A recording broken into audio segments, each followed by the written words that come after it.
like an idiot, I left the kickstand down.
I'm always leaning on that bloody horn.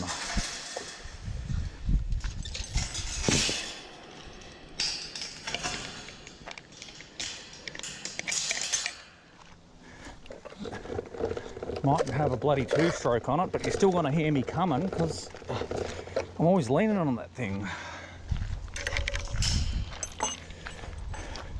It does sort of give me the shits because it really does break the flow of the ride. But this is a private road.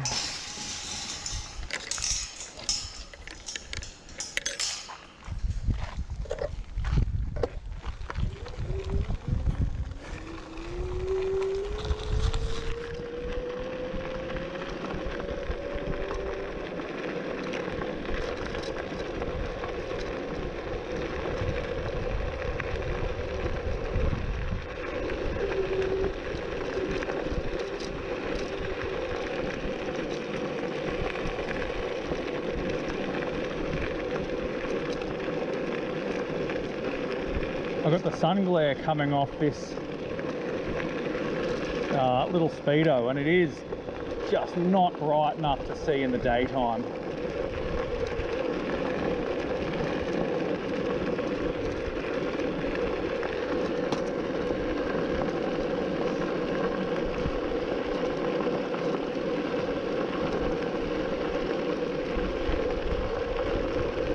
See, this exactly right here is why I bought the scooter. Something I can fit in the car, take out to location, go for a ride, and not have to worry about how I'm getting home.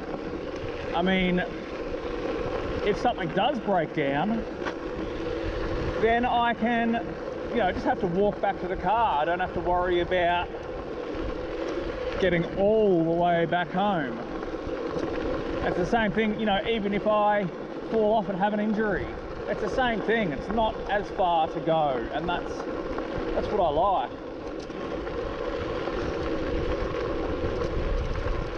This does seem to be a really like quiet track. Whee! It's not really signposted, so you kind of have to know it's here. I found it by accident.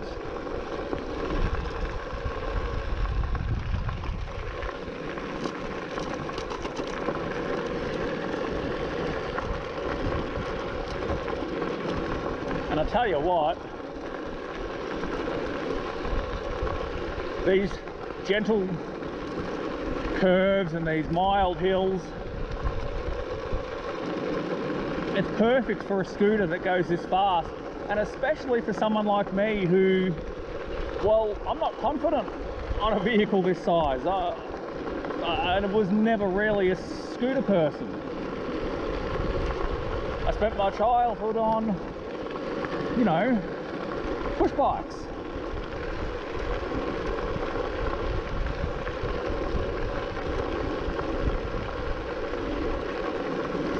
So this is probably a good challenge for my skill level as a scooter rider.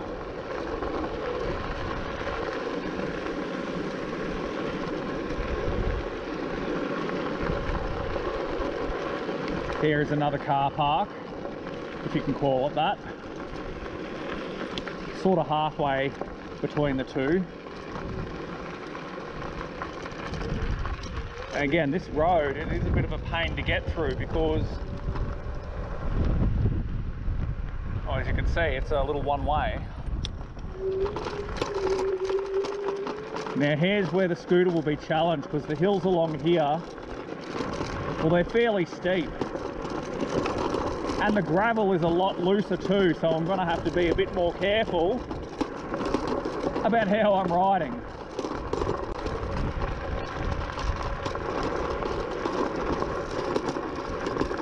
Come on, let's go. Come on, little scooter. Nearly there, nearly there. And we've done it.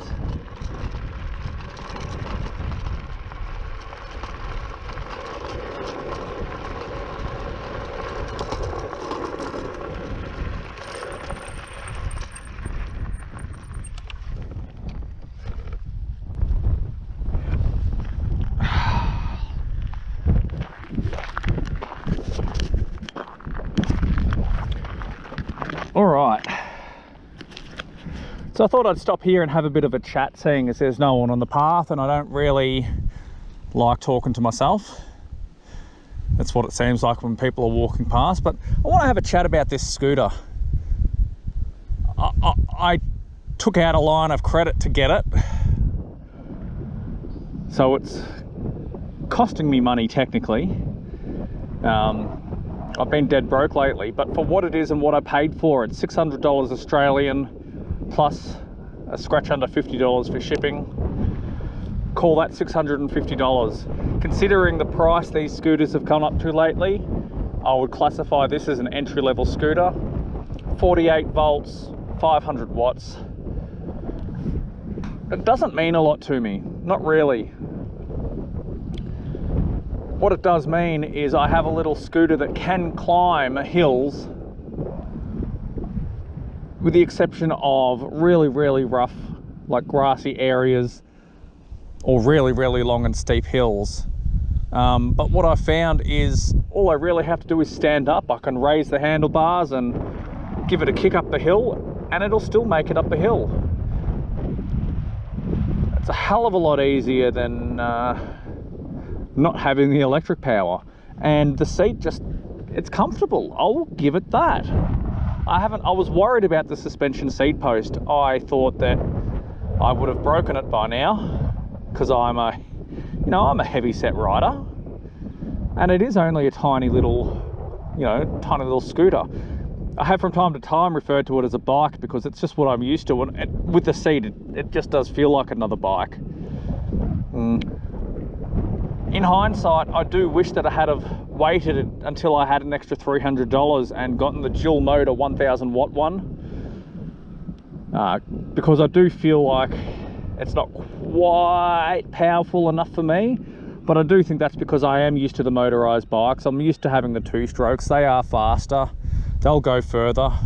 This isn't a competition between, petrol and electric, because they are different beasts. And for what this thing is, you know what, I like it.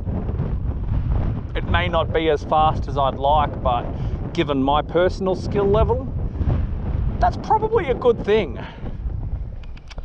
All right, that's enough chitter chatter from me. Let's get back on the bike and get moving. I called it a bike again, didn't I? Put the kickstand up this time. The other thing I appreciate is with no moving parts on the deck, I don't have to worry about getting my shoelaces tangled up in any chains. Ugh. Oh, would you know, I just left it long enough for the bike to turn itself off. Oh fuck, I did it again. The scooter to turn itself off.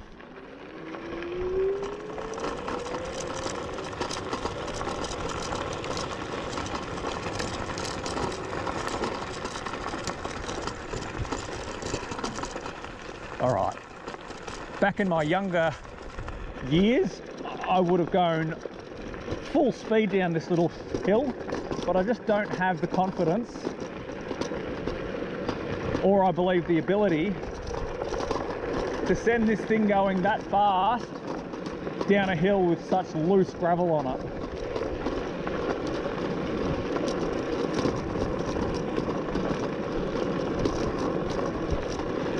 I'm still unsure whether or not I feel safer sitting down or standing up. I'm more confident sitting down because it's a position I'm used to, having ridden bikes all these years.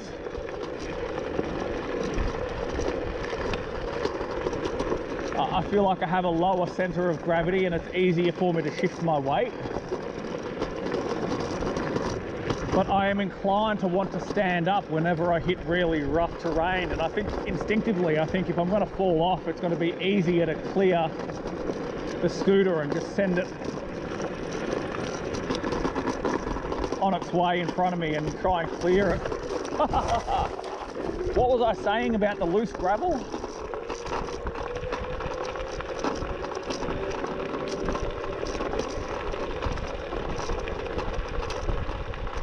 That's the thing about these wheels, 10-inch, they're a reasonable size for a scooter. It doesn't matter what you ride. You know, if you're unprepared for a loose surface, it's going to catch you off guard.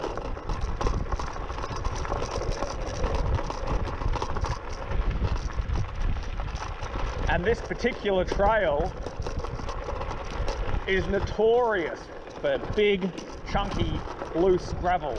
And personally, I think they've done that deliberately to try and slow down riders like myself. Because I've even come out here on the giant talon-e, and that thing is a serious mountain bike. I don't feel like it's safe, even with those chunky 29-inch tyres, to barrel down here as fast as I can pedal. We're doing a stately maybe 12 or 15 kilometers an hour. The speedo on this thing thinks we're doing 30, which is ridiculous. You can feel you're not going that fast.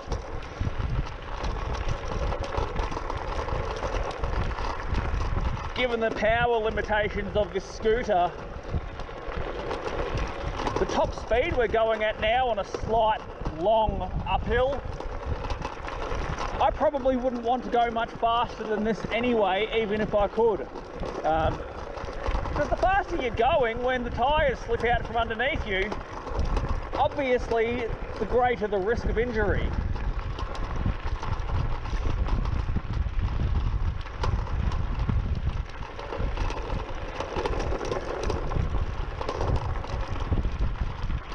This trail finishes up here with a little on-ramp path that's steeper even than my own backyard.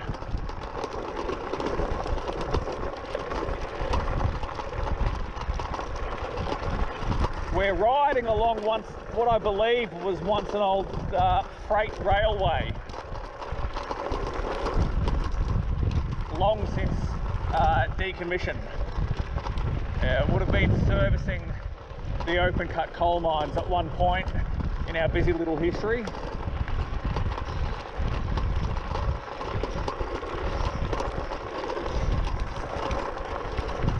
It's not going to show on video, but you notice I am all over the trail here.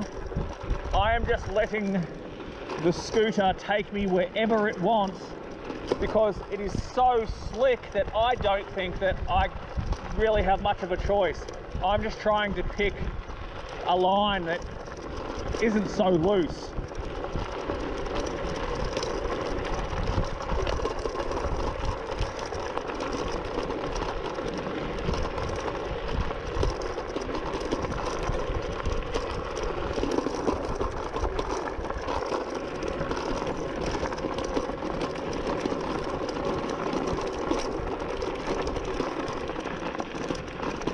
Now I'm going to pull over up here.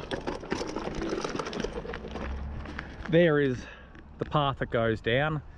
That is probably a 4 or 5 meter drop. Now to show how rough this trail actually was, it has shaken my light out, which is annoying. Now, I tightened that up in one of my previous videos. All right, we have been riding here on full power and we have already lost 1 bar of battery, which isn't surprising. And it's one thing I will say about this scooter is its lowest power setting, you don't lose a great deal in terms of top speed on flat ground.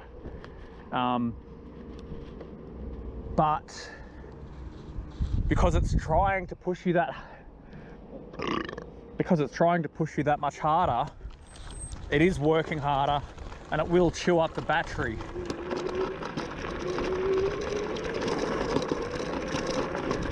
And it's not going to look like it, but this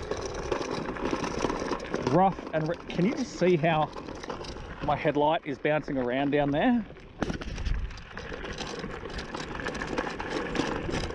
I literally tightened that 2 days ago and I haven't been out in a proper ride since.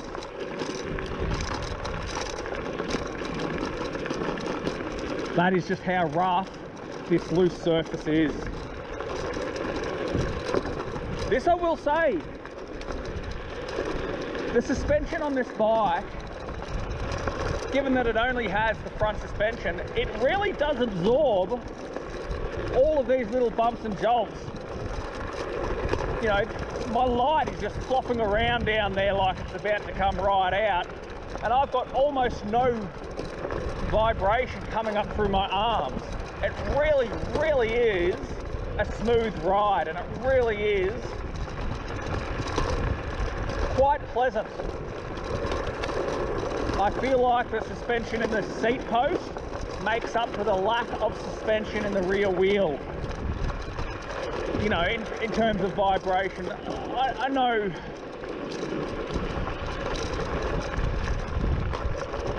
on a push bike riding along here, you feel every bump through the seat, but nah.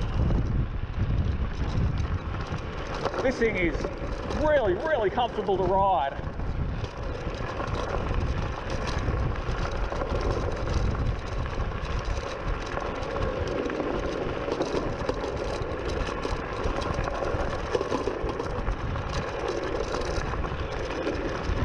Given how much vibration is going through the scooter, I think I'm definitely going to have to give it yet another going over before I go out again. And I think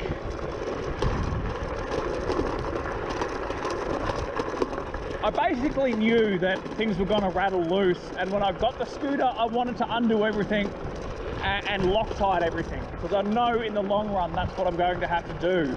But I wanted to see for myself what kind of quality was coming from the factory. So I think any bolt that I find that's even come a little bit loose, I'm going to pull all the way out and just put some Loctite in.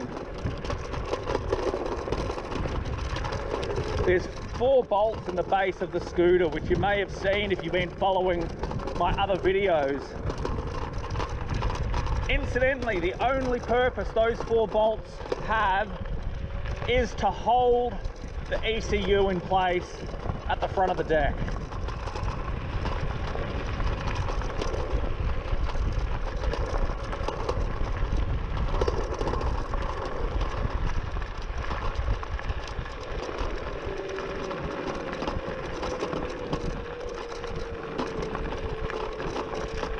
What recommendation I would give to new scooter riders: if you know you're going to have to deal with hills, do them while your battery is as full as possible.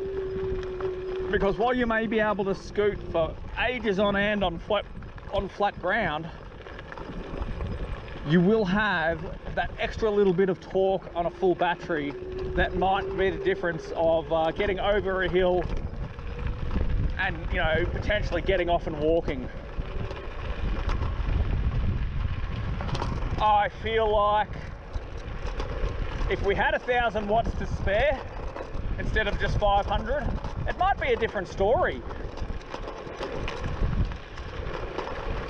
But this little 500 watt motor just does not have the oomph to really get you up. And I don't think this hill we're coming on now, I don't think we're getting up there because it just is a bit steep. No. The thing is, you've got to know when to get off and push, because otherwise all you're going to do is overheat your motor. You're going to put too much strain on the tiny little gears.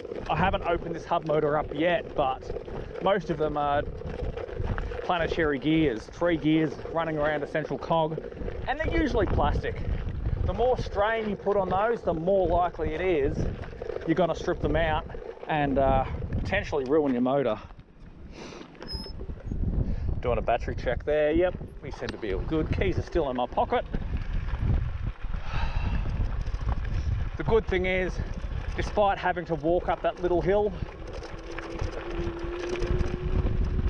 that's the steepest part of the entire trail.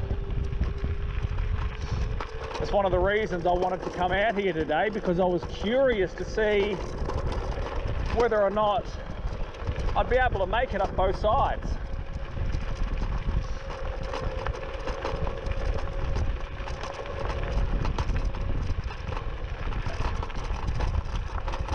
Alright, we are going to ride the brake coming down here.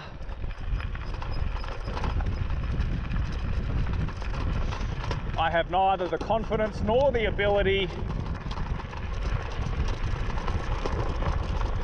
to come down there at speed.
Alright, we're going to break character for a little moment here.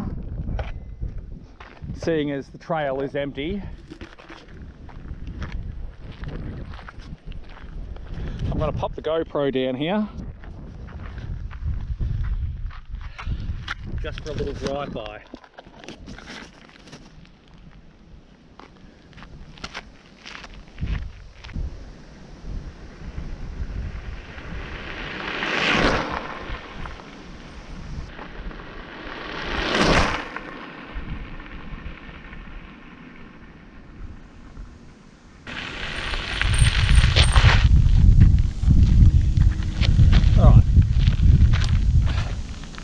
Here's the thing about this scooter, little GoPro, if you can hear me.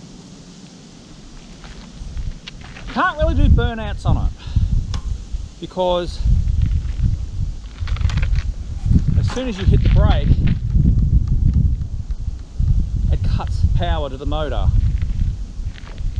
But I just had an idea. What happens if I disconnect the brake from the ECU?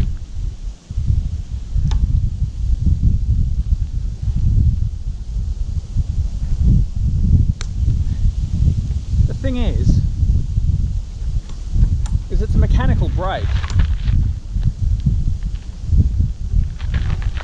Which means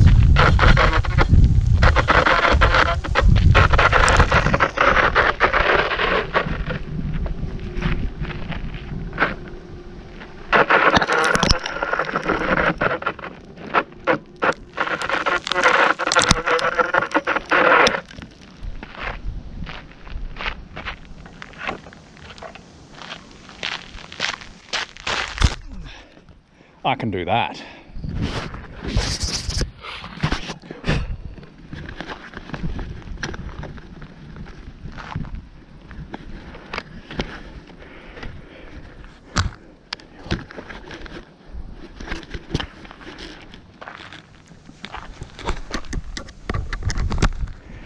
that GoPro's attached. We're still recording. Now,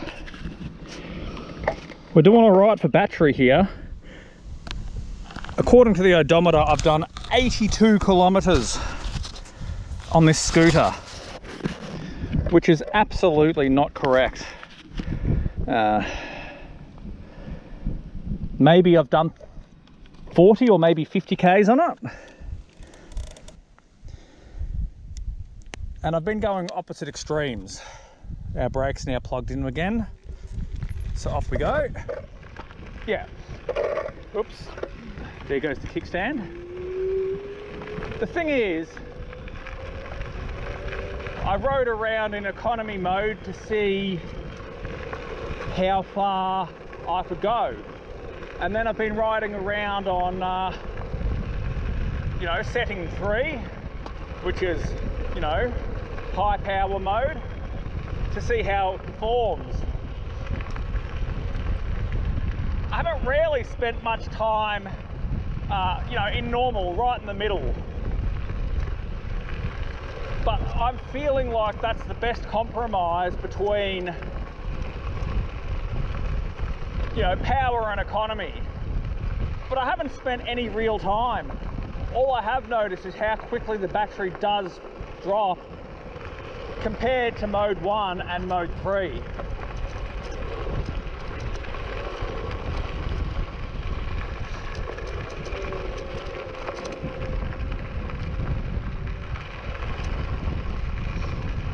The reality is, you can still go reasonably fast, comparatively, in economy mode.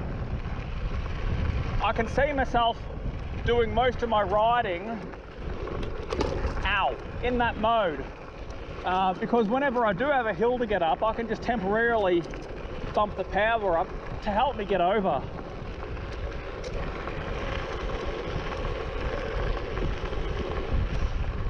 I still feel really unsteady on this thing, and it is just because I'm not used to it.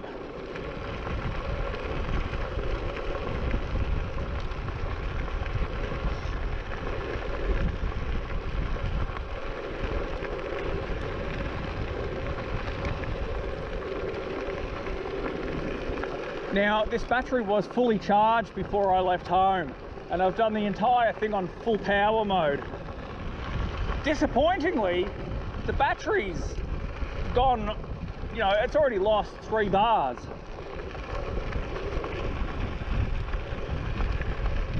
And I'm not really going that fast, not really, I don't feel like I am. I think this is just a combination of riding surface and having to deal with the hills. The more strain you put on the motor, such as going up hills, the quicker that your battery will decline. But it does make me wonder how much of this is related to the battery itself. I haven't had the scooter that long, and I'd be really disappointed if I do lose that much life out of the battery before I've really had a chance to have a lot of fun on this scooter. But time will tell. As I say, I'm likely to spend less time rolling around in, you know, so-called sport mode. Skiddies.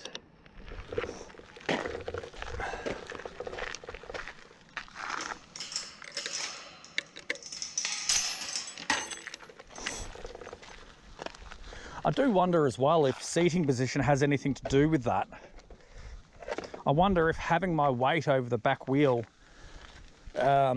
puts extra strain on the motor, whether or not if I did the same ride standing up, I'd get better range because my weight was distributed differently. But that's too much science for me. I like sitting down too much. I can't see myself going on a 20k ride standing up. That's ridiculous.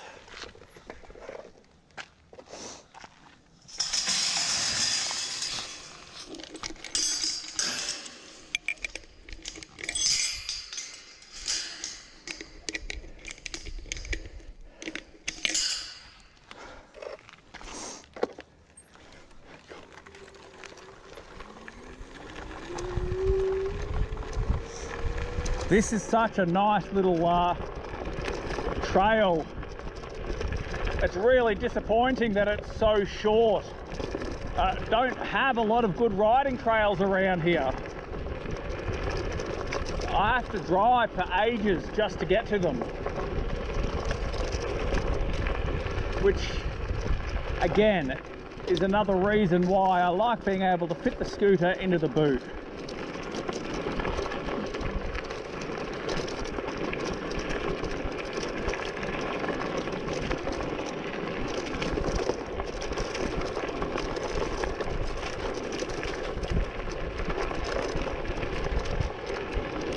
Alrighty, we're coming up to the end of the trail, or the start, depending on your point of view. There's my car waiting for me to get back. So if you're stuck with me this long, thanks for watching, and we'll see you in the next one.